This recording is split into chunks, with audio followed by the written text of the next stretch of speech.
L'année dernière, la justice a décidé de rouvrir une poignée de cold cases dont la disparition de Marion Wagon, 10 ans, en 1996. La raison ?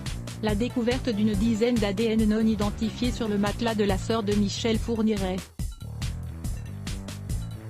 Un rebondissement qui a permis de mettre en lumière plusieurs négligences selon le magazine Elle. À l'époque, la justice croyait avoir prélevé l'ADN de Marion Wagon, elle s'est gravement trompée, n'a recueilli qu'un matériau non conforme, inutilisable et inutile, révèlent nos consoeurs.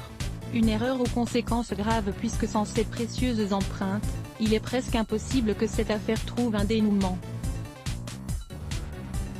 Encore plus affligeant, toujours selon les informations exclusives du magazine Elle, la justice sait pertinemment depuis 5 ans au moins qu'elle ne dispose pas de l'empreinte génétique de la petite victime.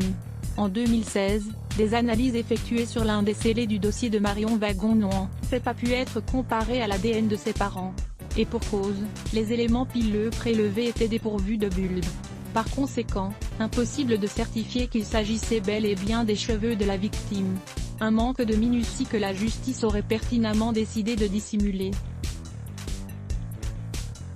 Si le tueur en série Michel Fourniret est fortement suspecté dans cette affaire, il semble désormais impossible de prouver son implication dans la disparition de Marion Wagon. À voir aussi, Christian Quesada libéré, son comportement étrange sur Instagram.